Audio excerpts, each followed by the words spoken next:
السلام عليكم ورحمة الله وبركاته. ازيكم عاملين ايه؟ يا رب تكونوا بخير. يلا بينا هنعمل كيكة يا رب تعجبكم.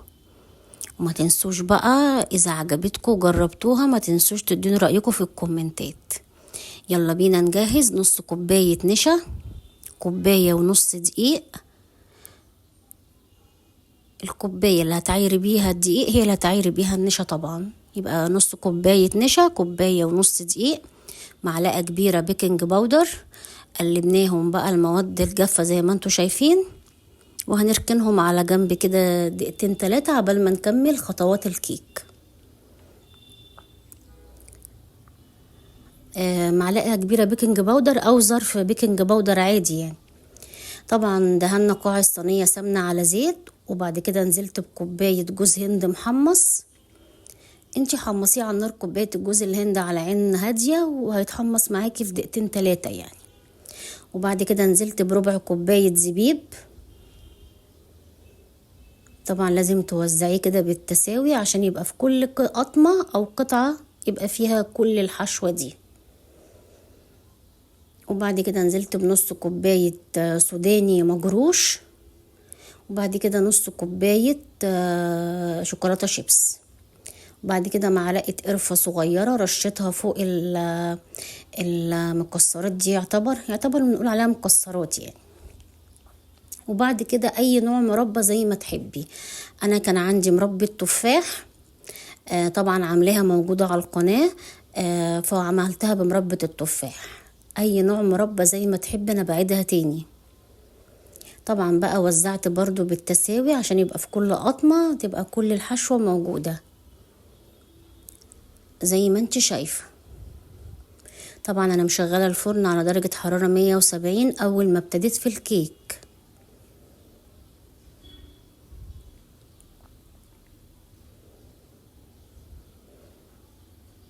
انا بحب اوزع كده بتأني علشان اللي ياخد قطعة يدوقها كلها كده.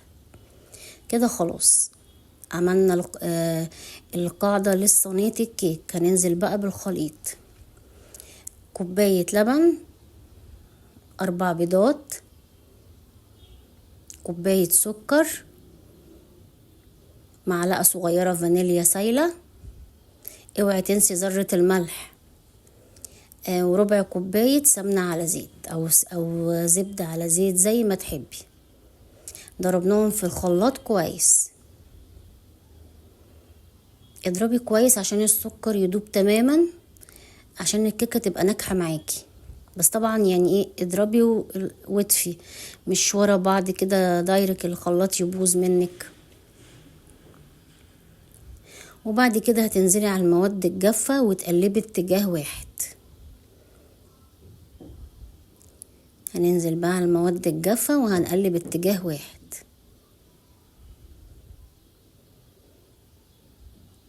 بس كده خلاص قلبنا بقى اتجاه واحد. هننزل بالخليط ده على الصينية اللي احنا رصينا فيها، حطينا في قاع الصينية فيها دهنا سمنة، جوز هند محمص، شوكولاتة شيبس، زبيب سوداني مجروش، اي نوع مربى، ورشة قرفة. انا عدت تاني المكونات. طبعا بقى هننزل بقى اهو زي ما انت شايفة، انا بوريكم يعني الفقاقيع اللي في الخليط الكيك. نزلت بقى بالخليط الكيك اهو فوق الحشو. وبعد كده هدخلها الفرن بقى. هتقعد 20 دقيقة في الرف اللي في النص. وبعد كده تروحي مطلعها، اطفي عليها وهي في الفرن، وبعد كده 5 دقايق تروحي مطلعها. 20 دقيقة اعملي لها اختبار لو فرنك انتي مش حامي قوي يعني. طبعا انا غطيتها حوالي 10 دقايق، شوية بس كده، قلت عشان اعرف اقلبها يعني تبقى سهل في القلب يعني.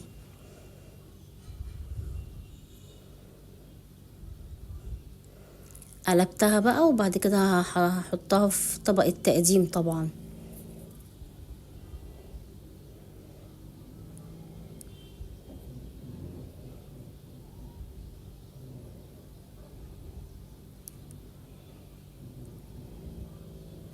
خلاص على كده بقى تقطعيها بقى، تحطيها في علبة محكمة الغلق زي ما تحبي.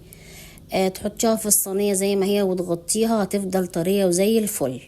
كيكة هتعجبكم قوي، اوعوا تنسوا يعني ما تعملوهاش، ريتكم تجربوها لان انا واثقه انها هتعجبكم قوي ومغذيه جدا كمان على فكره. اذا عجبكم بقى الكيك لايك وشير واشتراك في القناه. والسلام عليكم ورحمه الله وبركاته.